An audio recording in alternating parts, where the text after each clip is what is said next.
Welcome to Learning Photography with Duck. Here's your host, Duck.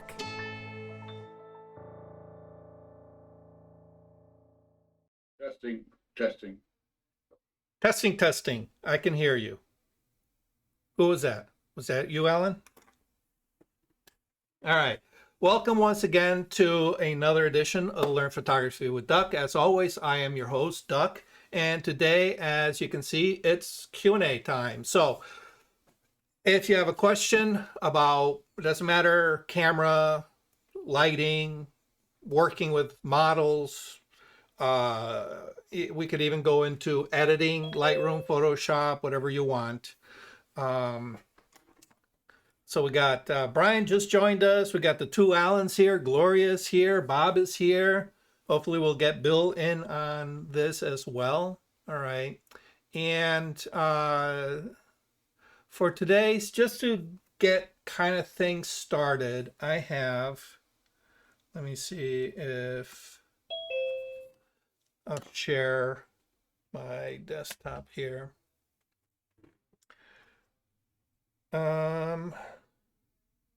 Let's turn the presenter off so you guys can see the whole thing. All right. One of the things we haven't really talked about very much are some of the settings that are available on your camera. And I was listening to an interesting discussion earlier today about color in reference to how the camera interprets color. And I thought it was kind of interesting, and I figure I'd share a couple little notes that I took in regards to how the camera records certain color scales in relation to how they appear in nature. And you may have seen a chart very similar to this.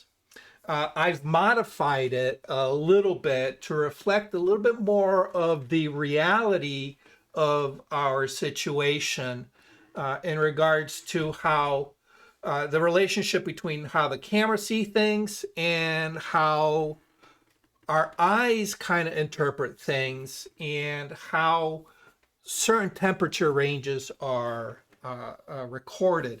Of course, when it comes to color temperature, what we're talking about is a color influence that natural light gives us.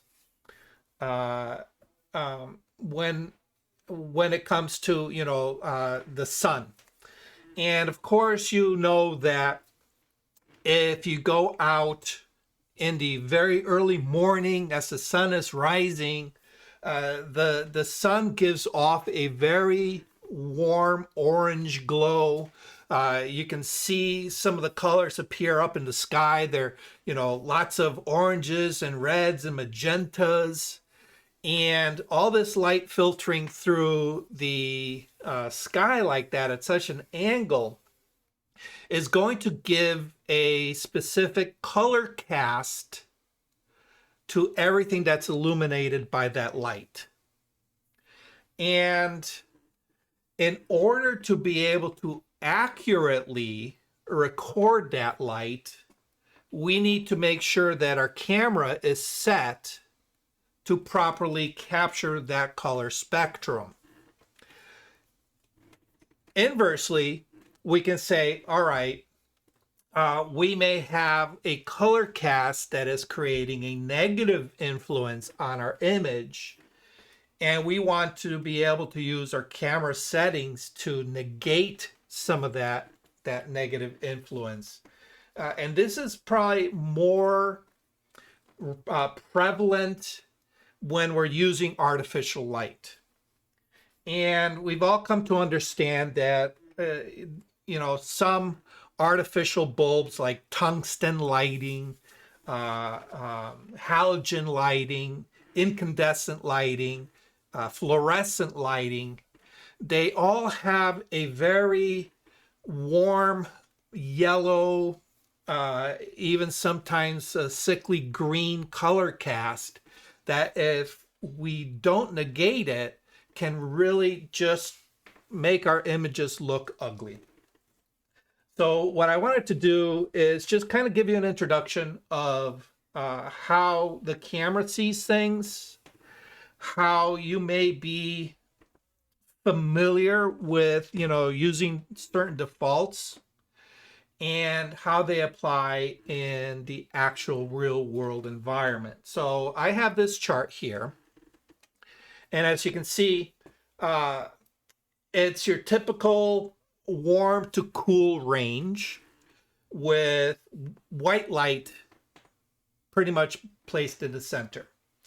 And the visible color range for us tends to be everything from 1,000 Kelvin up to 10,000 Kelvin. The smaller the number, the warmer the color is.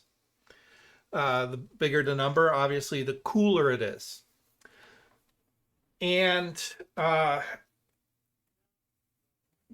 there are very specific ranges that our camera is kind of like tuned towards in order to adjust for very specific lighting settings. And these lighting settings tend to be kind of like the more obvious situations that you would find yourself in. Obviously, we can't, camera manufacturers are not going to have a scenario for every condition that you might find yourself in.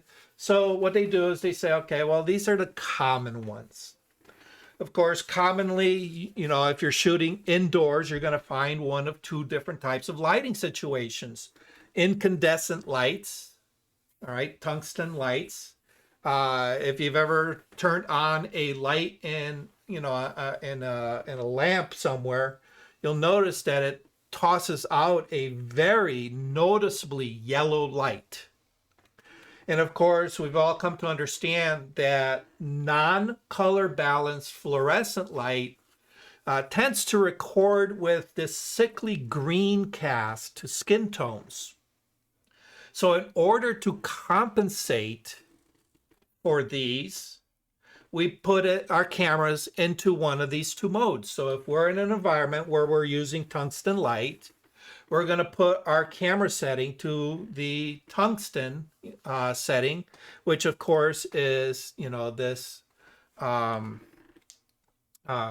oops, it's not, doesn't want to, there we go. Spotlight. Oh, my spotlight's not working. Give me a second. Let me turn that on. All right. All right. The tungsten setting. Here, let me make this a little bit bigger. Oops. God. There we go. The tungsten setting, when you put your camera into the tungsten setting, it kind of negates that yellow cast. Likewise, if we're shooting under fluorescent light, we'll turn our camera setting to the fluorescent setting, and it kind of negates that green cast, and so on. When we're using flash, of course, the default is to go ahead and use the flash setting, and so on. Oh, what happened? My flash thing didn't show up here. Doc, yeah, on K, it says K. What does K stand for? Is that Kelvin? K stands for Kelvin. And what does that mean? All right, so the Kelvin scale it is based on a scientific scale, meaning that things that get superheated at certain temperatures, they throw off a certain color. All right, and it's based on the color that is emitted by these temperatures. So typically something, and I can't remember exactly what they use to calibrate, but when that object gets heated to, for example, 5,000 degrees Kelvin, it tends to project kind of a neutral white light. You'll see it. The best analogy I can give you is if you've ever watched a metalsmith throw a piece of iron into the fire. They can tell pretty much how soft that metal is going to be based on the color that is emitted. When it's reddish and orange, it's not as malleable as when that iron gets to that yellow to bright white hot color. All right. So if you've ever seen molten iron, it looks very bright yellow, almost white. All right. So that's probably the closest analogy I have. That colored, when we look at iron, iron is not white. Iron is not is not yellow or orange or red. That's the color property it takes on when it is superheated to these temperatures. All right, so that's the best analogy I can give you. And of course, when we're outside, the sun on a very clear day is going to appear white. But if you ever look at the sun during a sunset or sunrise, when it's going through a lot of our Earth's atmosphere, it's going to look yellow or orange or red. All right. So it's that color cast that's based on that color temperature of what it's going to look like. So hopefully that kind of gives you an understanding of it. But it's for us as photographers, it's just a reference, because obviously we're not dealing with anything that is reaching in temperatures. All right, we are just using it as a reference point in order to understand that if we put our camera set to 7,000 Kelvin, we understand that's going to give us a bluer light than, say, 3,000 Kelvin. So it just gives us that reference point. Make sense? Yes, it does. Okay, awesome. All right. So the typical reference point, of course, that we have is that full day sun, that bright sunny day when the sun is out high in the sky, and it's just giving this very neutral white light. All right. Now this is color temperature, not light quality. Keep that in mind. All right, because light quality, we all know that noonday light is horrendous. Okay. All right. So everybody understands that our camera settings have certain defaults. I got them listed here. All right, that flash should read 55K. I don't know why that label's missing, but daylight is typically 5,000 Kelvin, and flash is usually 55. So typically, if you're using flash, for example, you'll want to match your camera to the color balance of your flash. So if you're a portrait photographer, if you're an event photographer, all right, you'll match your light to your flash. So you'll set your Kelvin on your camera to the flash setting, and you're good to go. But here's where it gets a little strange. The actual color temperatures for these settings, or for what we consider, sunrise, sunset, daylight, it's not a single number. They are ranges. All right. So for example, if we look at the chart here, A typical range, for example, a sunrise or a sunset, is anywhere between 2,000 and 3,000 Kelvin. All right, that's a big range. Okay. As compared to, like, for example, if you're just taking a photo of a candlelight, all right, fire has a very specific color, all right, and it doesn't matter, you know, if it's a small fire, a large fire, fire from a candle, fire in a fireplace, it tends to kind of be around that 2000 K, all right. But when we start going through atmosphere, that's when we start getting into ranges.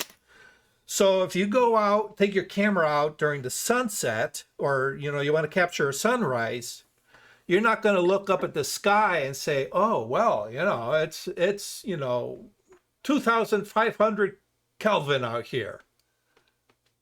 It's impossible. One, you know, we can't see that and pinpoint it, okay?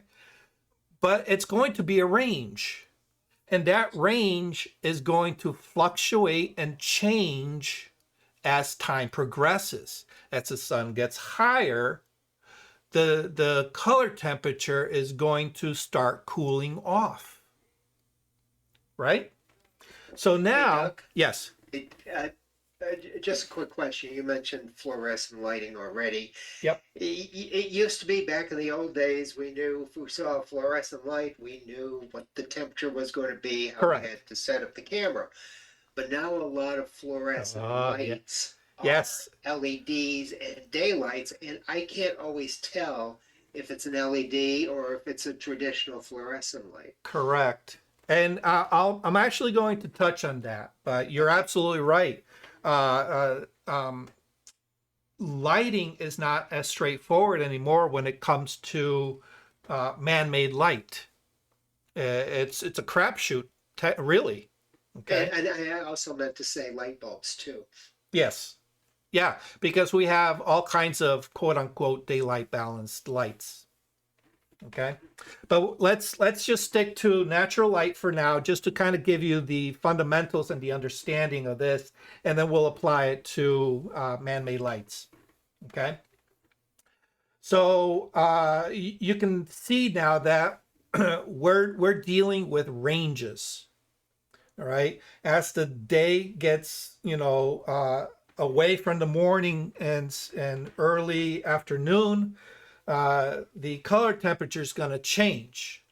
So the problem is that we have these settings on our camera that are given for very kind of like specific situations. And of course, if you look at your camera, there is no setting, there's no white balance setting that says sunrise or sunset. All right. So now it's like, okay, what do I do? All right, well, you know, you can use this reference if you're familiar with, you know, color balance. You can say, well, you know, sunrise and sunset is kind of that warm yellowish light, kind of like a tungsten. So you can flub it and say, okay, I'm just going to throw my white balance on tungsten and hope for the best. Okay. But where the problem arises is that our cameras are not designed to shoot within ranges. You have to understand that inside our camera, it's a computer, and the computer needs to be given very specific instructions. So if we put our camera, say, for example, to the tungsten setting, your particular camera may say, well, for tungsten lighting, the calibration that I have internally in the computer is 3,000 Kelvin. All right. So now you go around and you're taking pictures, and you may, you know, the reality may be that the temperature, the actual color temperature may be 2,700 or 2,500. all right, or 3200, because there's a spectrum. So what it's doing now is saying, well, you know, whatever color that the actual light is, all right, it's a range, but I'm going to shoehorn it into this very specific slot. So how can we get away from that? Well, one of the things we can do is we can say, well, because the color temperature is going to be changing, let's allow the camera to go ahead and make the decision for me. It's going to read the color temperature and it's going to say, okay, well, you know, for this photo, it's going to be 3200. And, you know, hopefully as the lighting starts getting a little cooler, it's going to, you know, make those modifications and adjust accordingly. That's probably the worst thing you can do, because you have to understand that the camera operates by a reflective process, meaning that any light that is bouncing off of a subject into the lens, that's what the camera reads. So if you have yellow light bouncing off of a yellow wall, for example, all right, you're going to get a lot of yellow coming into the camera, and it's going to say, ooh, you know, I'm reading at 2000 Kelvin when the light could actually be 3000 Kelvin. Make sense? Okay. And now the thing is, all right, you take that picture and then, you know, let's say you're photographing a model and you shift ever so slightly and the color balance reading on the camera changes, and it says, oh, instead of 2000, it's now reading 2200. So it makes the correction. But in reality, did that light change between that first frame and that second frame that you just took? Absolutely not. Unless, of course, you know, you waited several hours. All right, but we're talking about 2 frames back to back. The light has not changed. What has changed is your angle of view and that background that the light is reflecting off of. All right, and maybe you zoomed in a little closer on your subject, so you got less background and more subject, which now alters the way the camera sees that color. All right, so for that reason, I am not a big fan of auto white balance, because it's going to make a guess based on the reflective property of the light coming into the camera. All right. The other thing is another thing is that, all right, you can say, well, I can put my white balance on, something that closely resembles the shooting situation I'm in, all right, and I can always fix it later. And that's absolutely correct, as long as you are shooting in RAW.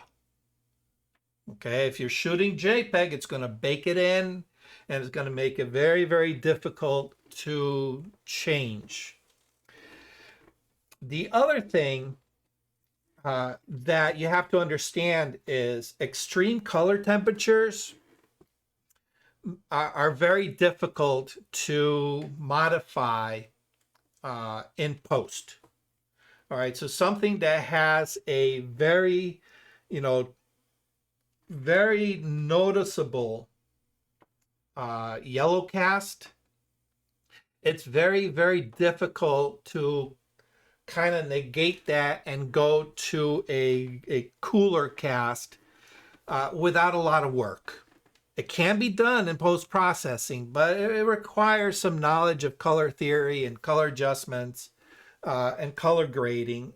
And sometimes what happens is, if you're not careful, you're going to get this strange color cast in one part of the luminosity of your image that, you know, when you're actually correcting for something else. So for example, you know,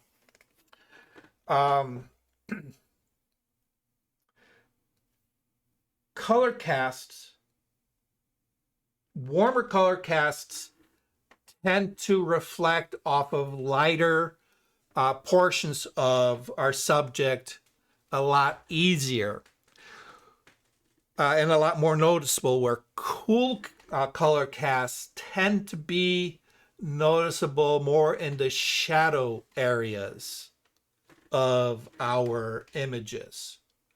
All right, so color temperature is actually affecting different areas of our luminosity scale in different ways.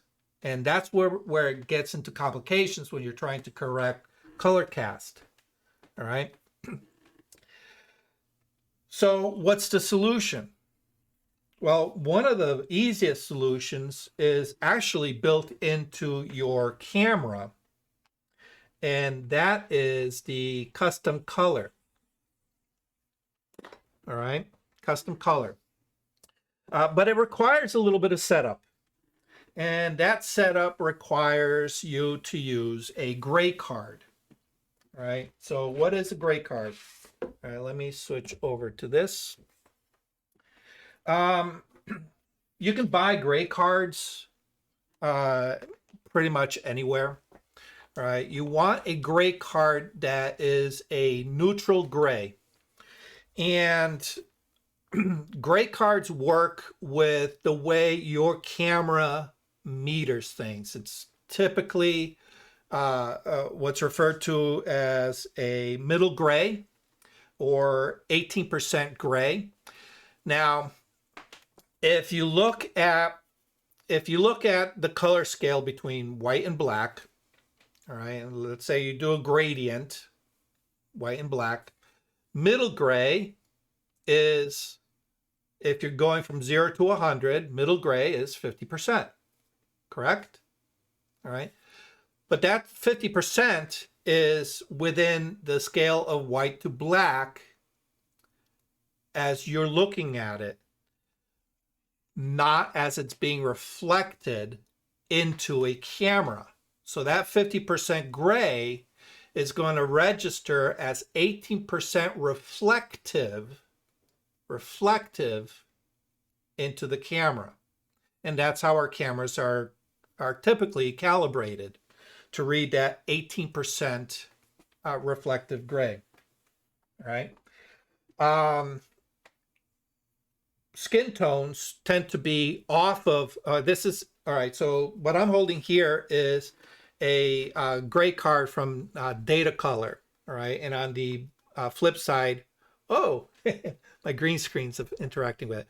On the flip side are these color chips that are specifically color calibrated to some software that I use, all right?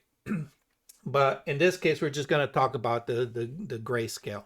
All right, so this is 18% reflective. And of course, we have everything from white to black and a few color selections in the middle, okay? This is specifically designed to be a neutral reflectance. Neutral reflectance, meaning that it's going to reflect blue light, red light, and green light back at the camera in an even manner. All right, so it's not like you can go to the hardware store and pick a chip that looks, you know, middle gray and use that as your color chart. Because if you understand how colors are mixed, they're mixed with a white base and they introduce certain pigments.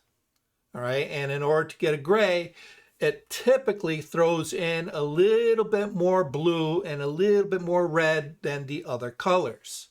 So a gray that you find, at the hardware store is not going to be neutral. It's going to have a color influence, and usually it tends to be, in the cooler side, right?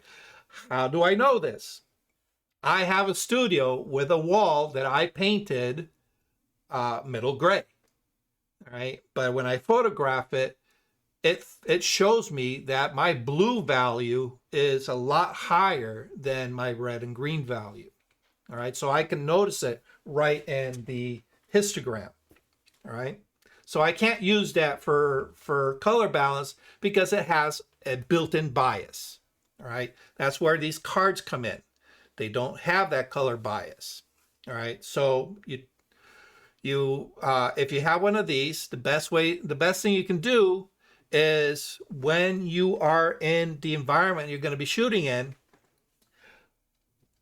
point your camera at the target, take a photograph, try to fill in as much of the target as you can, so that literally you're shooting this.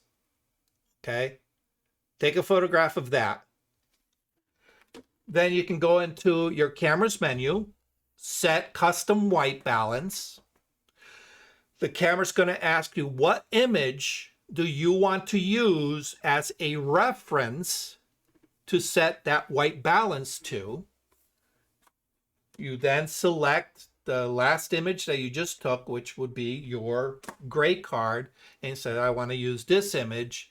It's going to calculate what the white balance, the proper white balance is for that image.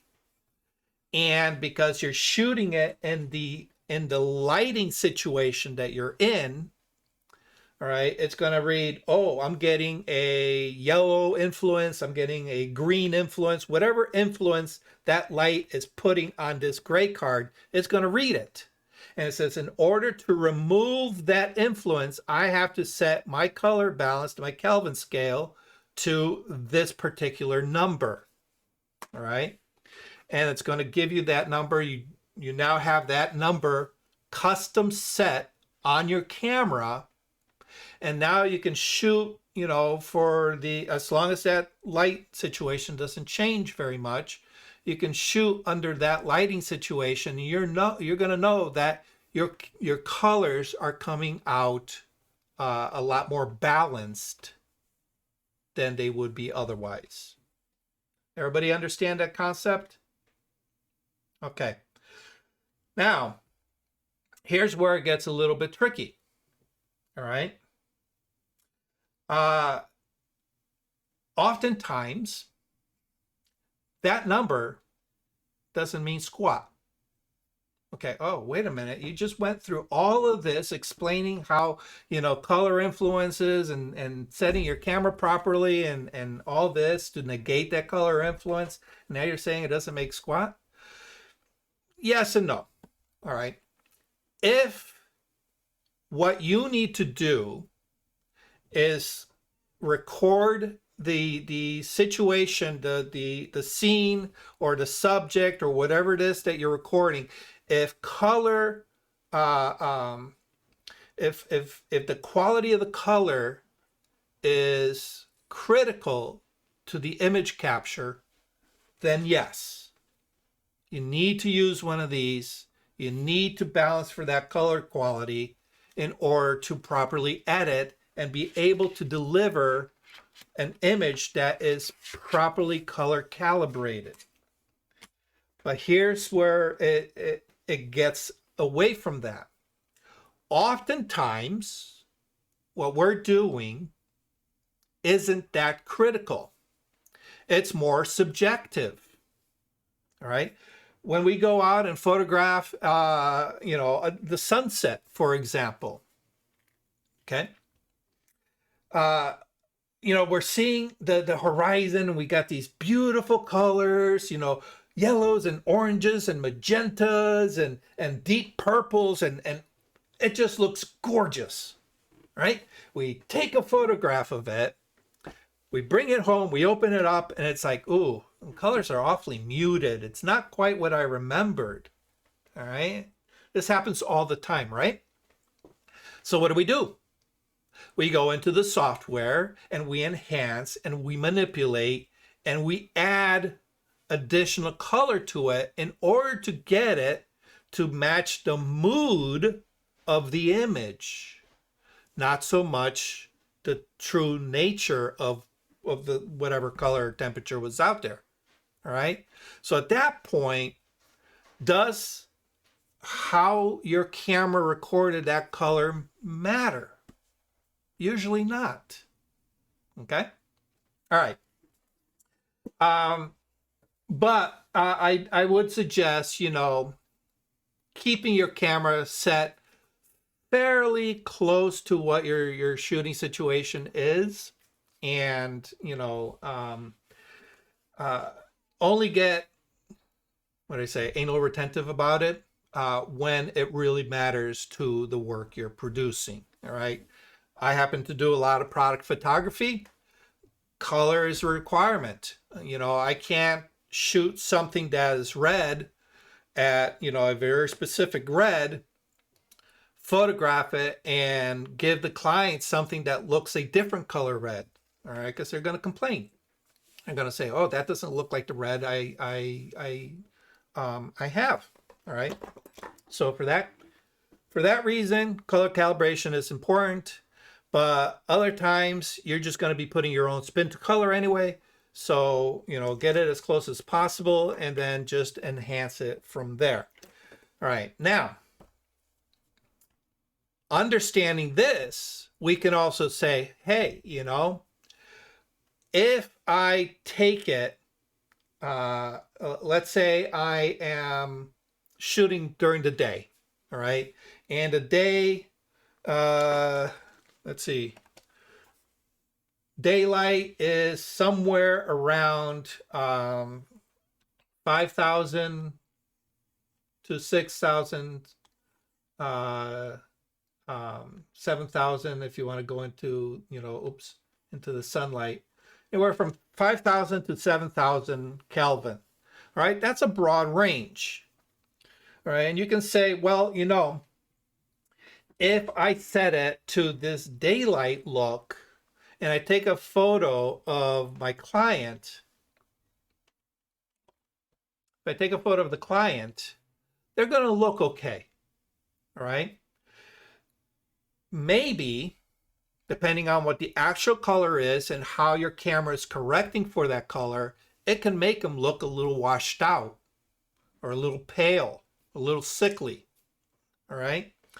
And you and I both know that really doesn't matter, because when we open it up in Photoshop or we open it up in Lightroom, we can change that color cast, all right, without any problems.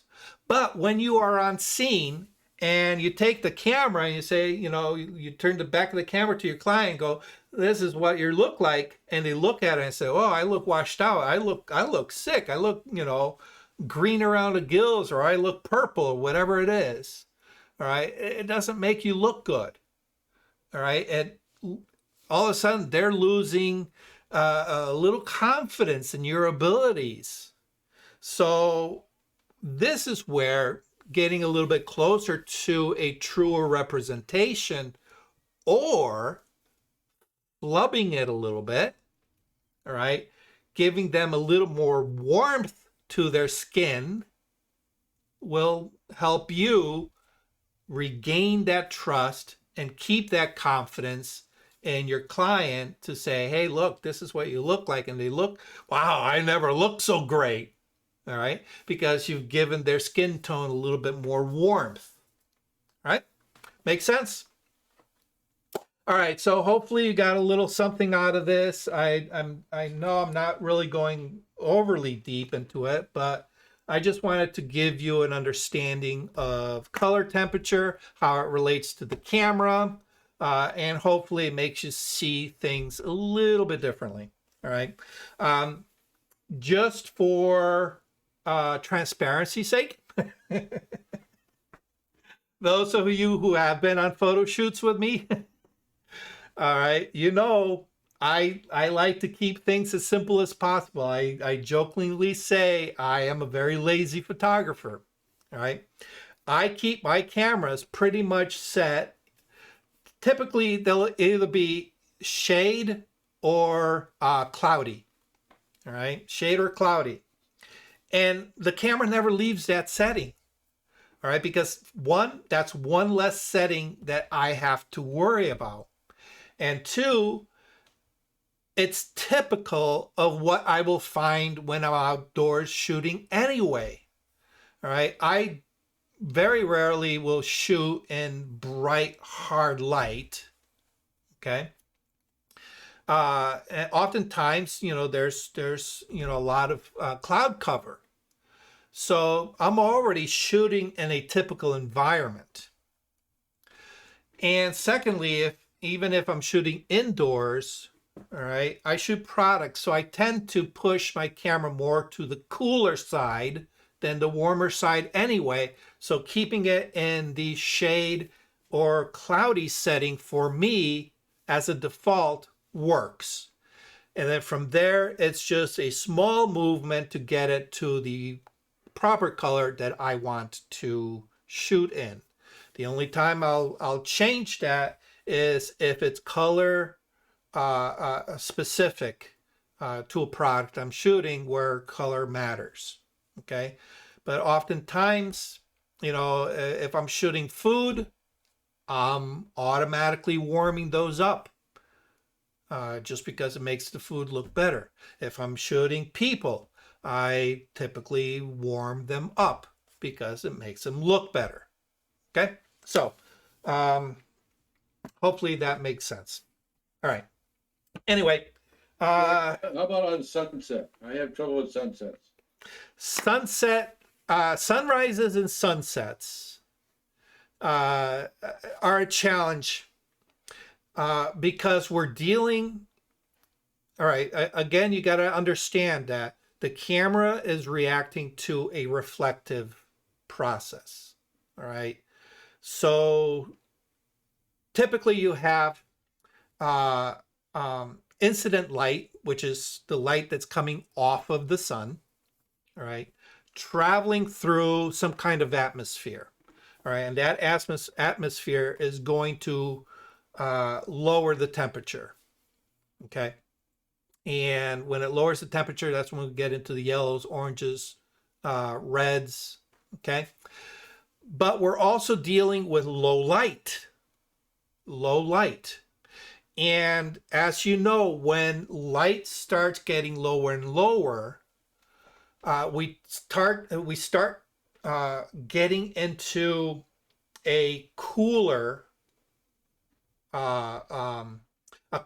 cast to the shadow tones.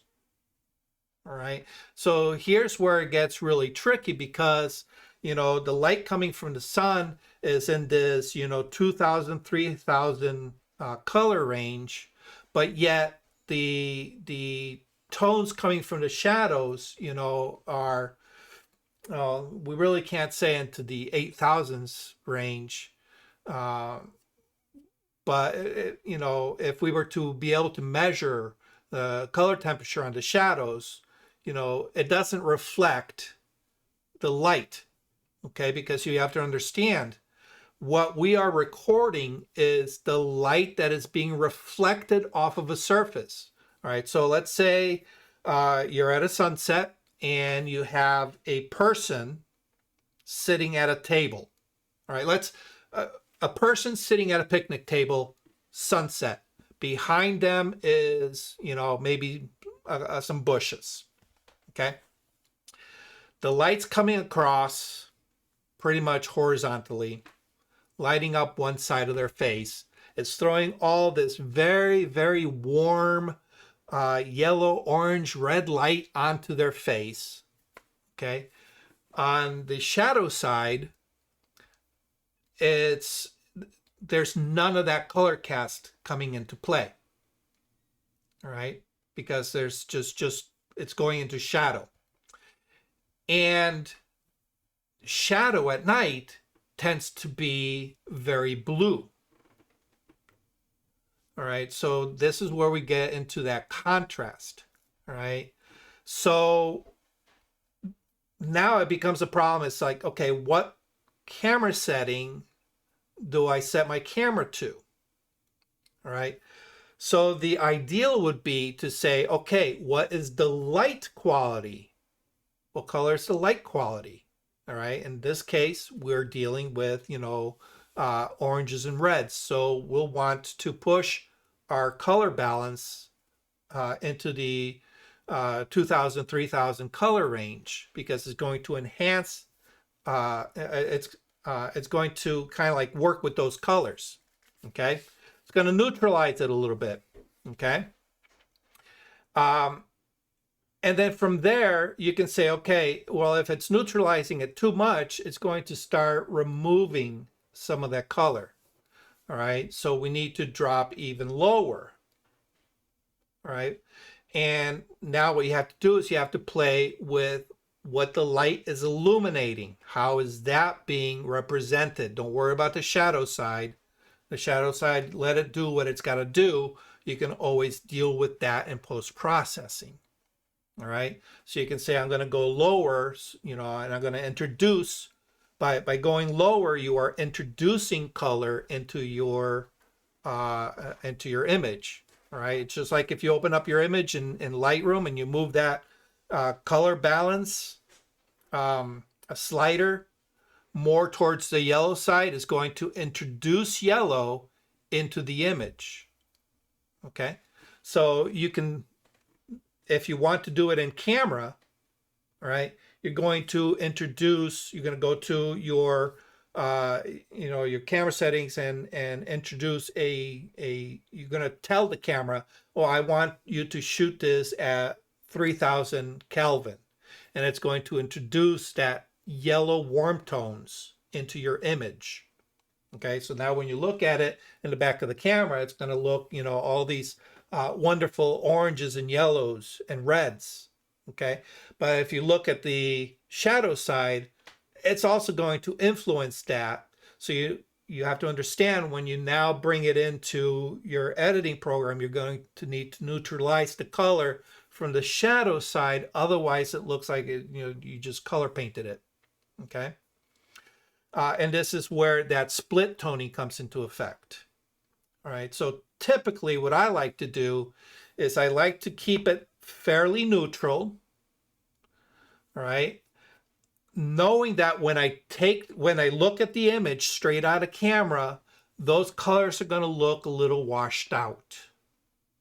Okay. But the colors are there. All right. It's not being influenced one way or the other too much. All right. So now when I open it up, I know I can use split toning to warm up my highlights and cool down my shadows, because that's how it actually works in nature during those time periods. All right. Hopefully I didn't confuse you too much on that. No, I mean, you hit the button. I mean, I got it. I set up my camera just as you were talking. Okay, cool. Yeah, sunrises and sunsets are tricky for a lot of photographers, because I've said it before, I'll say it again.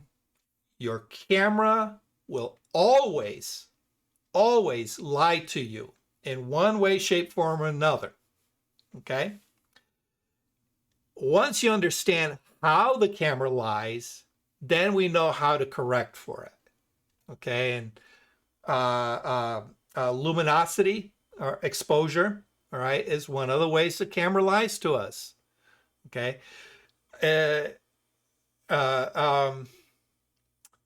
What's that example? How do you photograph a polar bear in a snowstorm? Carefully. Very carefully, yeah. You have to overexpose it. All right? If you've ever taken any shots in the wintertime when you're photographing snow, okay, you have to, be very careful, all right?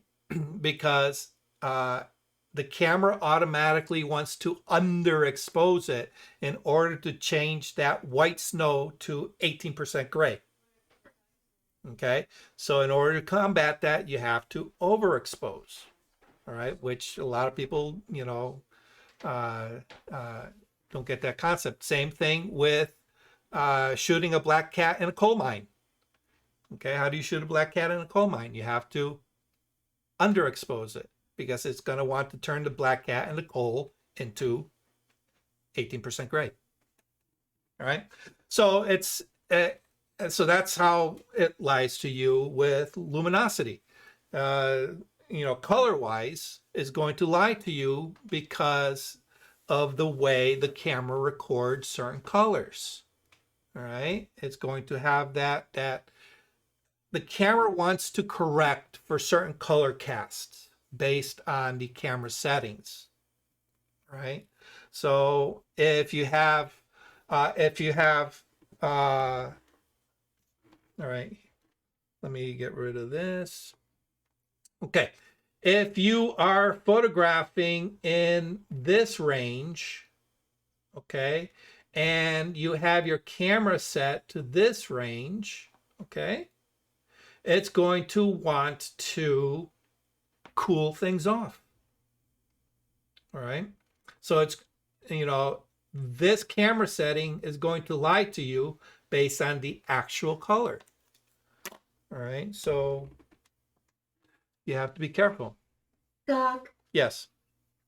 my camera has the opposite. On the table that you're showing us here, the warmer colors are after 5,000 Kelvin. The what color? The warmer colors The warm colors? are warmer colors are after 5,000 Kelvin to 10,000 in my camera.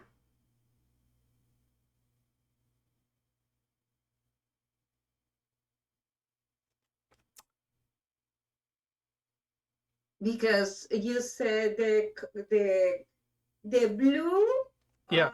are the from 5,000 to 10,000, and my camera is the opposite. I don't know why that would be. It's different. I don't know. Yeah. Yeah, I don't know why that would be. That does make sense. What is it that you're looking at exactly? It's the white balance. All right, white balance where? In the camera. On your menu, in the, Here in my camera. I know, but that's a little too generic. Are you looking at the white balance settings Yes. in the menu, or? It's because it's the shadow. Yeah. And let me see. Let me see. All right, so what's the shadow telling you? No, it's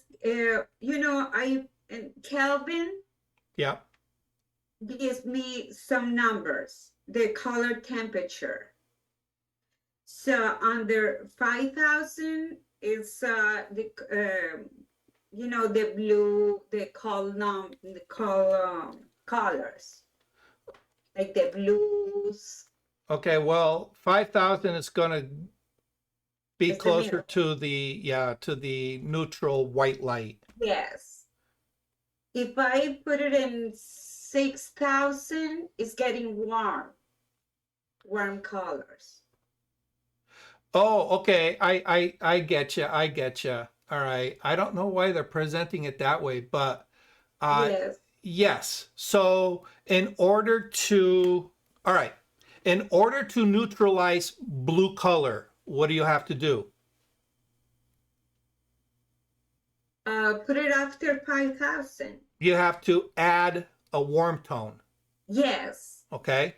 Mm-hmm. If you have a warm color, how do you neutralize that? You have to add I put, a cool color, yes. all right? So it's probably giving you the additive process, Mm-hmm. all right? In the settings, it's probably giving you an additive process, saying, all right, in order to, you know, to shoot something that is ultra cool, you need to add warmth, all right? And the warm Mm-hmm. colors are, yes, they are in the 2,000, 3,000, 4,000 range. Absolutely. Mm. Okay. So I don't know why they're presenting it like that, you know.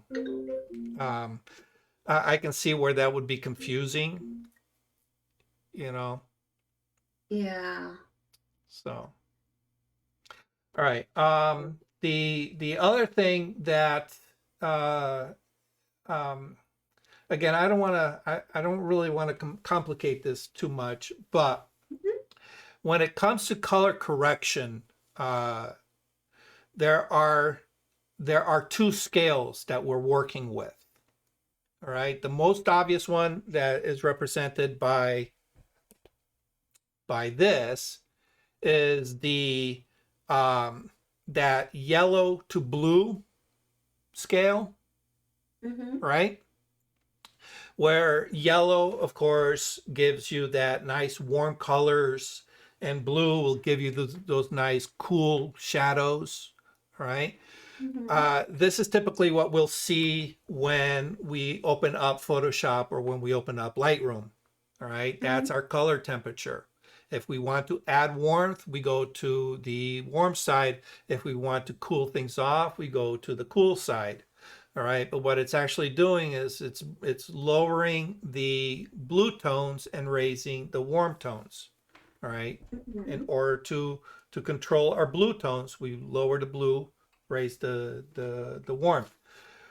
The other aspect that you'll see the sliders for in Lightroom and Photoshop is the magenta to kind of like green, or the red to green spectrum, which, you know, has green, cyan, magenta, and red. Okay, that tends to combat certain color casts that aren't necessarily created by the influence of the light, but more by the influence of any reflective surfaces. Okay, so of course, you know, if you're photographing something, you know, surrounded by foliage, you really can't go by that, you know, yellow blue. You have to go by now combating that green cast by removing green from that color influence, because now what's happening is you have this light that's coming in from the sun bouncing off of this colored surface. All right, so in this case, all the green leaves, right? And that is now indirectly lighting your subject, which is going to create a color cast. All right, so in camera, all we can correct for is the light, but in post-production, we can correct for that color cast created by other influences. All right, you take a photo of a model leaning up against a blue wall, all right, you're going to get that blue cast. All right, so but yeah, your camera, you know, it's still correct, it's just presenting it in a slightly different way. So hopefully that clarifies it for you. Yes. Okay, Thank you. all right. Hey, Doc, am I doing this wrong? Yes, you are. I understand. Of course I am. Oh. Let's put it this way. If I did everything correctly, would I have to come to these every Monday and go to North Haven Camera Club and read if I did everything correctly? Think about it. Seriously. I use auto white balance. Ooh. Yeah. You're saying, ooh, okay, go Yeah, ahead. yeah. I know you kind of stepped in a little bit later. I don't know if you heard me say white balance is going to be your camera's interpretation based on reflected light. Okay. Okay. So the example I gave is you have your subject standing in front of let's say a yellow wall. Okay.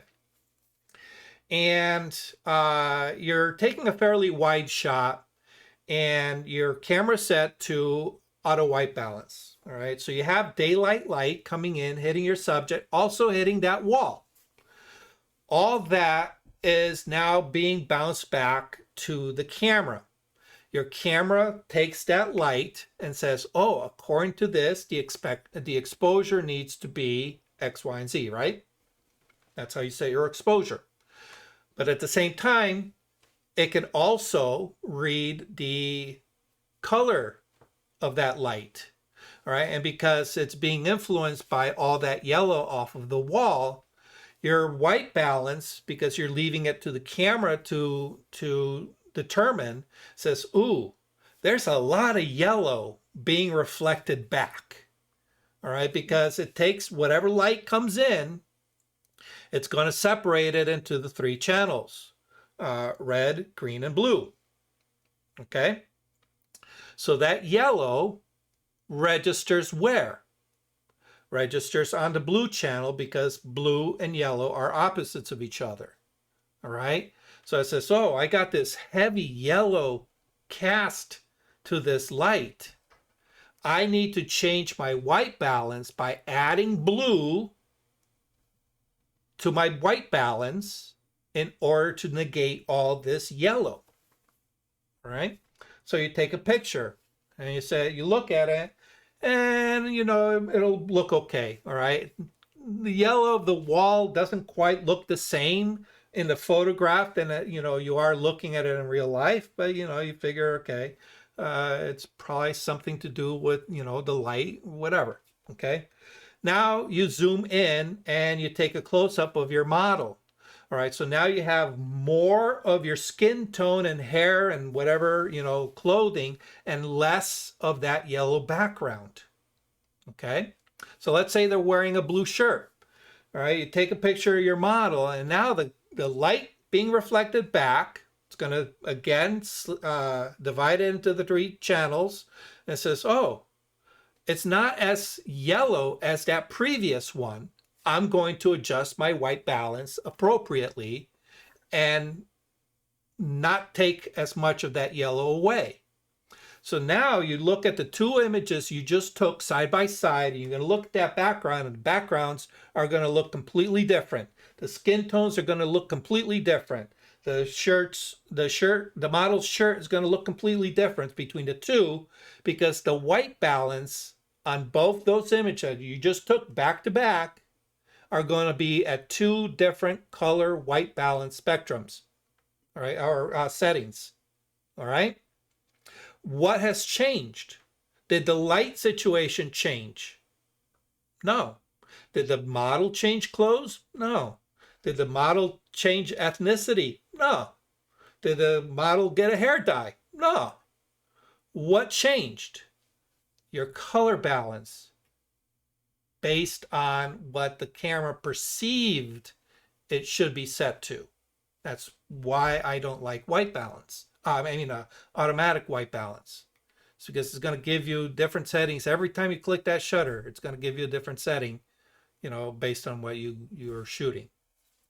All right, because it's going to want to neutralize whatever it is. So if it sees a lot of yellow from that wall, it's going to want to make it gray. All right. Okay. So for that reason, I'm not a big fan, especially if I want consistency. All right. So now, all right, let's take it a little step further because I know you are an event photographer. Okay. When I shoot event photos, I want to get through the editing process as very quickly as possible. All right. And typically, if I can control the most amount of the lighting situation at an event, okay, it makes editing that much easier. So now, if I control my white balance and I set my white balance to a specific, temperature, okay, regardless of, how the light is being bounced back, right? When I go to edit, I say, okay, here is 15 photos taken in this lighting situation, because I'm shooting this group of people in this room. Nothing has changed. The only thing that has changed is my angle of view as I move through the room, correct? Right. All right. Maybe my lens, if I'm using a zoom lens, I'll zoom in for some shots, I'll widen out for others. But the light has not changed. The color of the room has not changed. Everything else is the same. So if I color correct for the first image in that series, I can automatically transfer that color correction to all those 15, 20 photos, and bam, in one shot, I've edited all of them. Now let's flip that around and say, okay, I set my camera on auto white balance. If I take that same 15, 20 photos, apply my color correction to that first one, and I apply it to all of them, I'm going to notice that, oh, well, this image looks way too green. This image looks way too blue. And God knows why this one's looking yellow. All right. It's because what it's doing is it's adjusting to that new color balance linearly. All right. And it's applying that linear color correction across to everything else. All right. So now all of a sudden it's like, all right. That's not looking so great. So, makes color correcting easier. Okay. All right. Yeah. And yeah. In that case, let's say I'm taking a picture at 9 o'clock in the morning outdoors. We're far enough away from sunrise, but we're not quite into the middle of the day. Would I use a tungsten white balance? Or would I use a shaded white balance? At 9? About 9 in the morning, yeah. 9 in the morning. Yeah. 9, well, I can't give you an exact thing, because one, 9 o'clock in the morning in January, 9 o'clock in the morning and in July is going to be two totally different. All right. Right. Like I said, I like to keep things simple for myself. So I tend to keep mine set to the shadow or the shade or cloudy setting, because typically, regardless of how high or low the sun is in the sky, all right, most of the time, unless I'm shooting like really, really early in the morning or in closer to sunset, that blue hour, all right, that is kind of like the average throughout the day. Okay. Right? Because if I'm going outside, typically there's some kind of cloud cover. I'm not getting that hard sunlight, so I'm typically working with cloudy skies to begin with. All right. If I go inside, all right, it's typically that same light filtering through into the room. Now it's just being influenced by the color of the walls, but it's still somewhere within that, range. So I find that, as long as I keep it in there, I don't have to adjust too far from either side of that in order to get a good looking image. All right. Oftentimes, what I find is even shooting in cloudy or shade setting, which if you look at all my cameras, they're either one of those two settings. Okay. All right. Even shooting indoors with a flash, I often find I have to cool off my images in order for them to look good. All right. Simply because they're being influenced by the light filtering through, haze and bouncing off walls and all that kind of stuff. So I find that even though I am up there in the shade, which is, for the cooler side, I tend to cool off even more. All right. So that tends to be a setting that works for me personally. All right. Personally. Mm-hmm. All right. And again, it's a very subjective thing. Color is very subjective. All right. Some people like warmer tones. All right. I tend to favor more cooler tones. I prefer cooler. Yeah. All right. So I find which is why I used to like, back in the old days of film, I used to like Fuji better than Kodak. yes, absolutely. But if we look at our color settings, all right, the coolest setting we have is that shade setting. All right. Now I'm not 100% sure because I think some cameras will have these two reversed, where they'll have shade as being the 6,000 and clouded being more the 7,000, or vice versa.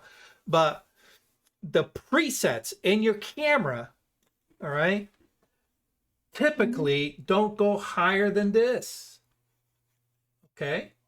And what I find is when I bring my images in, I'm automatically adding blue to it. All right. Just so that it looks comfortable to my eyes. All right.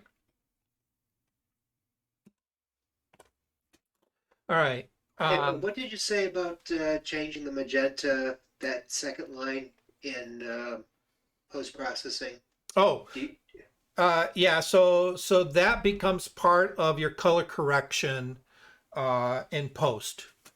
All right. Okay. So now, can you change the green to red color influence in your camera? Absolutely. All cameras allow you to correct for that. It's just a bit of a process. All right, you have to dig into the menus and you have to get into your color profile, your camera's color profile, in order to correct for it, which is a big pain in the ass because one, all right, really, are you going to do this every single time that you're, out shooting, digging through the menu to adjust this? No.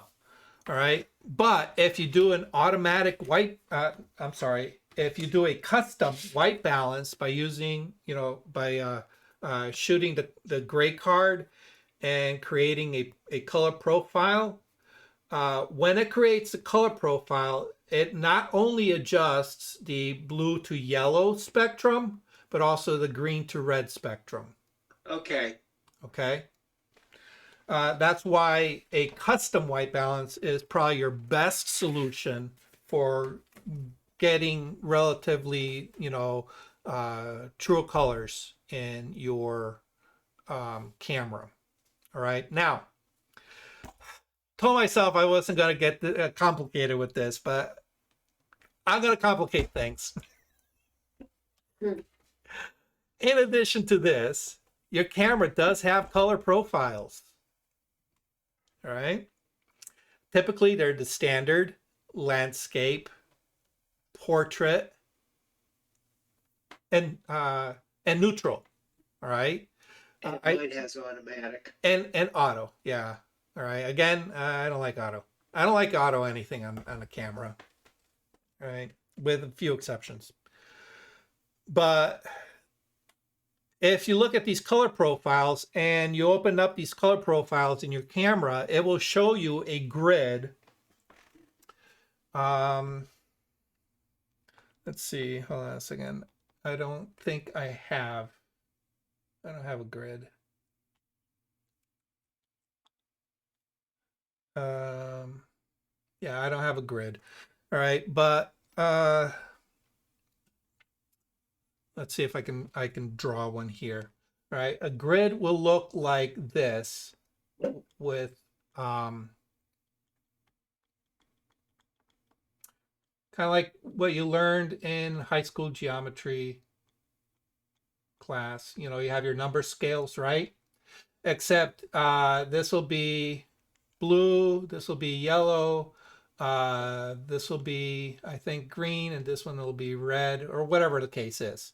All right. And what happens, it will plot a point somewhere, you know, depending on what the color bias is. It will plot a point somewhere in here.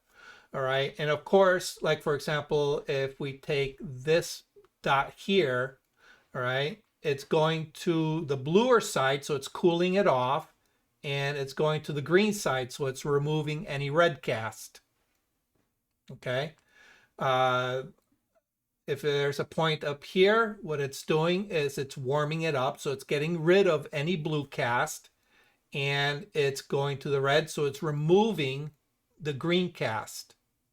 All right, so this would be a typical example of photographing deep green foliage. Okay, it's going to neutralize a lot of that green and blue cast. Okay. I hope I didn't. I hope I didn't fry too many brains.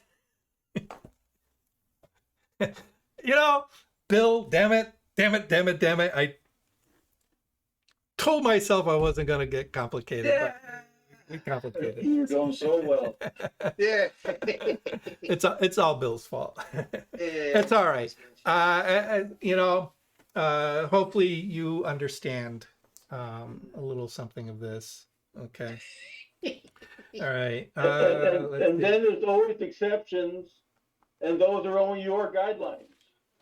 Yes. Again, it's very, very subjective. Okay, it's very subjective. All right, When and I shoot my eagle, I'm not going to have them hold up a 18% gray at half a mile away. No. All right, but here's the thing. All right, the eagle is going to be in full sunlight, right? No. Okay. You were down in Shephog. Oh, yeah. Okay. All right. So, all right. Yeah. So, all right. So, this is where finding that middle balance comes into play. All right. Right. So, what you can do is you can go that step in from direct sun to shade under a tree. All right. So that you're not in deep shade, but you're not getting the direct sun. All right. Okay. So that tends to be the kind of like the best of both worlds scenario. All right. That's where you bring this out. All right. And you photograph it. All right. And you set your white balance, your custom white balance to that, or just shoot it. Don't worry about anything else. Just shoot this. Okay. Don't worry about setting an, your white balance, custom white balance. Now, when, you shoot. Okay. When you bring everything back in and you load all your images in, all right, that first image is going to be your gray card that you shot. All right. So you select all your images that were taken at that time under that light. All right, you take the eyedropper and you select the gray on that gray card that you shot, and it's going to set the white balance based on that gray card, and it's going to apply it across the board to all those images. And you now Great. color corrected, or no, let me rephrase that. You color normalized all those images to that gray card. Okay. And this is, you know, I've told you in the past that the first thing that I do to my images is I normalize all my images in preparation to being creative with them. All right. So this can be part of that workflow of normalizing all your images so you have a base point to start off with. Okay. All right. Great. Thanks, Doc. All right. So, not so much when you're out in the field, but when you are editing, one of the things that you should learn is this right here, your color spectrum, okay, or the color wheel. All right. Now the camera is going to record the red, blue, and green channels, right? All right. So whenever you look at anything to do with the colors of your image, you're going to see these come up as being the most prevalent ones, because this is, again, we're photographing black and white images with a filter in front of it, either a red filter, a blue filter, or a green filter. All right, that's where we get the RGB values. But that is an additive process. All right, the subtractive process is the CMY process, which is used in printing. All right, which is used when you take yellow paint and blue paint and you mix it together. What do you get? You get green. All right. Those tend to be our opposites. So the opposite of green is magenta. The opposite of red is cyan, and the opposite of blue is yellow. Okay? So once you get this, all right, so all you have to do is remember RGB, all right, CMY, RGB, CMY, RGB, CMY, RC are opposites of each other. All right. B, well, no, R, C, yeah. B, Y, G, M. Okay.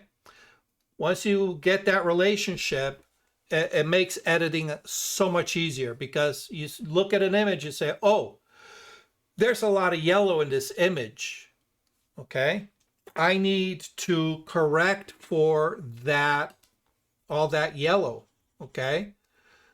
I don't have a yellow slider. I have a red slider, I have a blue slider, and I have a green slider, all right? Or green channel, all right? If you open up the levels, or you open up a curves adjustment, okay, you're going to see the red channel, the blue channel, and the green channel. I don't see anything that says yellow channel, all right? But if you know that blue is the opposite of yellow, you just reduce the blue, okay? And you're adding yellow. You boost the blue, you're removing yellow. So it's always going to be the opposite, okay? If you go to blue, you're going away from yellow, all right? If you go away from blue, you're going towards yellow, right? Even though you may not see yellow there. And the same thing goes with the red, cyan, and green, magenta. And again, you guys are making me go into more complicated topics. All right. Any other questions? Any of this that we just went over need clarification? No? We're good? All right. Any questions on anything else that may be bugging you? No? I have to admit though, you see what I have here in my hand? Right? It's green screens, not, Okay. yeah. Is a color checker, passport photo 2. Oh, yeah. Right? It's Yep. still in cellophane. So now I know what to do with it. Okay, so yeah, actually give me a second. I have I can remember where I put it. Oh yeah. So on my camera stand, I have this, all right, which is color checker. All right. This is it's by X-Rite. This is the passport. All right, so it's the small version. All right, and if we open it up, it's a hard plastic thing. We open up, we have our colors. All right, everything that you can see through here, that's green. You know, obviously my green screen's cutting through it, but this particular section here, there is a piece of software that you can load onto your computer that works with Adobe products. All right. And what you do is you photograph this and then you select just the colors. All right. You just kind of like bring your crop in to this and you run the program and it will create a color profile. Now we kind of touched a little bit on color profile. Your camera has color profiles, the standard, the neutral, the landscape, the portrait. Okay. You're going to find color profiles in Lightroom and Photoshop.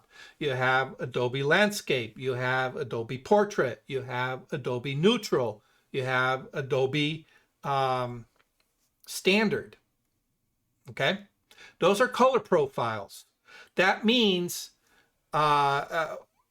it's going to shift certain colors into a specific slot. All right. And how it shifts it is typically dependent on what it is you're shooting.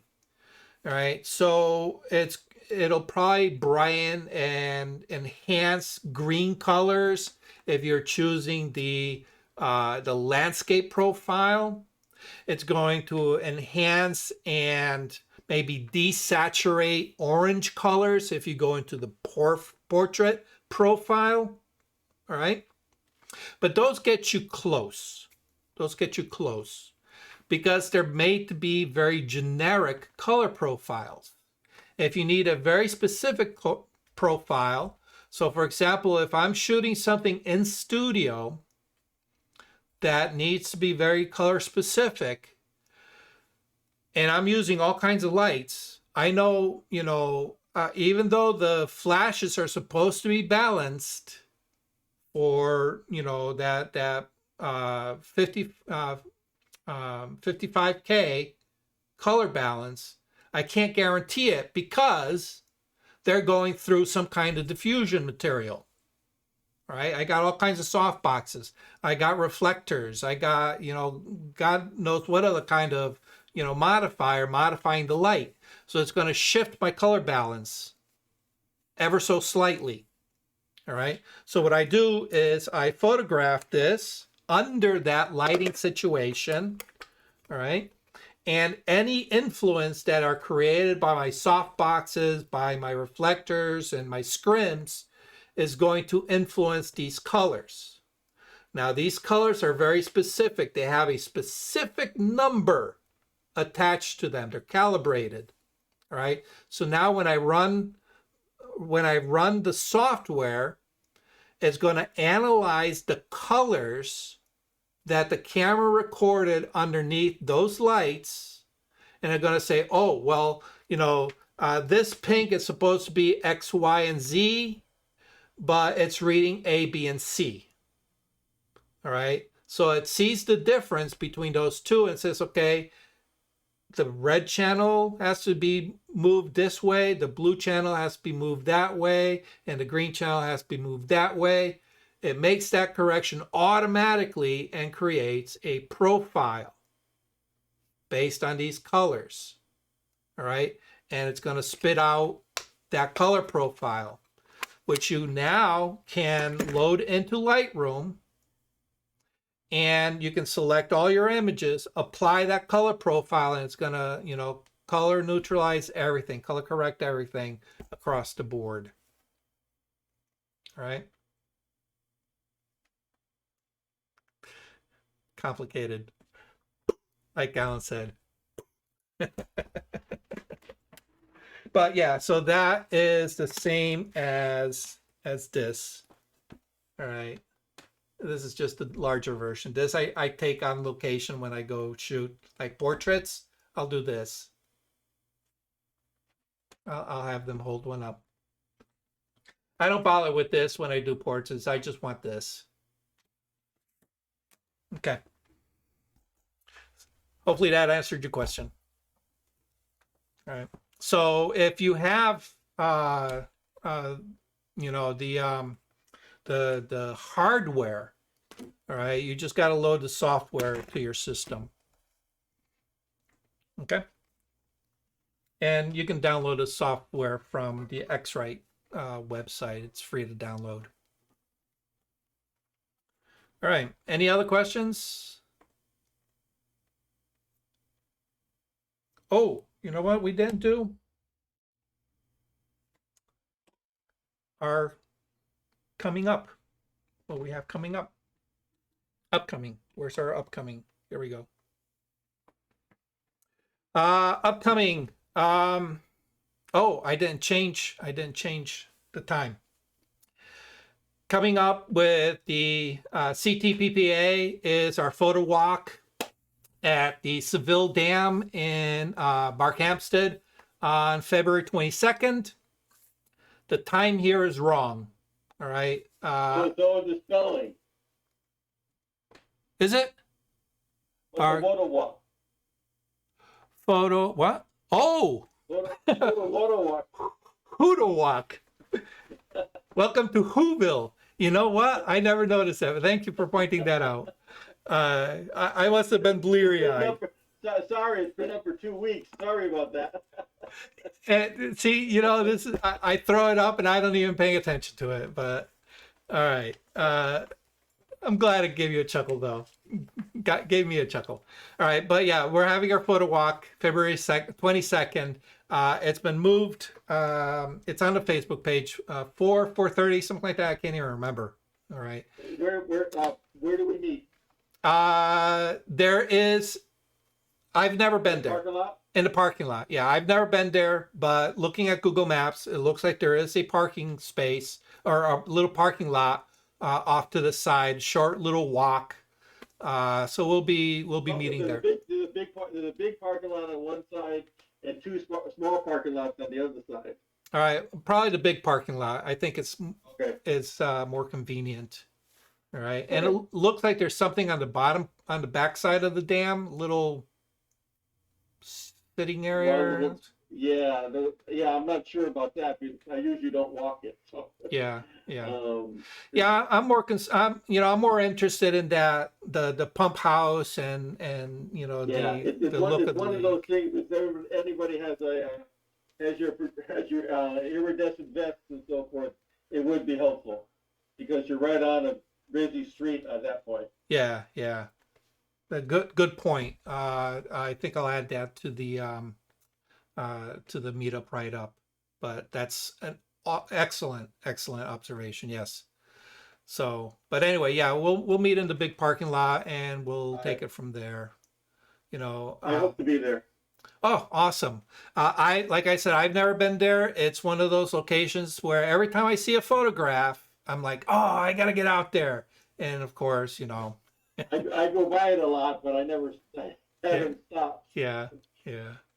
Of course, I wish there was, you know, it was a time of year where there was some greenery on the trees, but you know, we'll see what we can get. All right, but I asked the organizer if we can move the time up, you know, to take advantage more of the later day light rather than at 1:30, you know. Um, Depending on whether the wife goes will determine whether I stay for sunset or not. I hope to stay for sunset. I like to see what the colors are like during sunset. It might be too cold and freezing rain up here. Yeah, well, we'll cross fingers. We're not down south like you are. You're a good hour north of you. Yeah, absolutely. But we'll see. We'll see what happens. So, and then the what is it? 74th annual conference for CTPPA is coming up. If anybody's interested, we have a what's looking like a really good lineup of speakers on different topics. Just go to the ctppa.com website for information on that and the pricing and all that. What's not on here, and but I did post it to the Facebook group, is I will be doing the presentation on Beyond the Rule of Thirds, which is, talk on composition, getting into the psychology of composition and breaking away from that standard rule of thirds that, everybody's taught. I'm doing that through Milford Photo. So to register for that, you do have to go to Milford Photo's meetup page and register there. I think they're charging $20 for that presentation. So if you're interested in that, go ahead and sign up. That's going to be next month on, I have no idea. I should, let me go to the Facebook page. And March 15th at 6:30. March 15th. Okay. So, I have the information on the Facebook page, but in order to register, you do have to go to meetup.com, and you can either click on the go to link, or in the write-up, I have the link to it as well. Okay? All right. All right, guys. That's all I got for you guys, unless you have any additional questions. No? Okay. Great, thanks, Doc. All right. Hope you learned something. As always, thank you for joining me. I really, I love these Monday night sessions with you guys. So, and those of you who are my Patreons, I really, really do appreciate your support. Every little bit helps. It helps keep this program going. And we're not meeting next Monday, but the Monday after. Okay. Good. All righty, guys. Thank you as always. Thank you, Doc. Stay safe. Okay. Thank you, Doc. All righty. Thank you for watching Learning Photography with Duck. Brought to you in association with Milford Photo, your local full-service camera store. Located in downtown Milford, Connecticut, Milford Photo offers you a personalized shopping experience. From the latest camera gear to printing and framing services. And, of course, educational workshops to teach you the finer aspects of photography. Don't forget to tell them Duck sent you.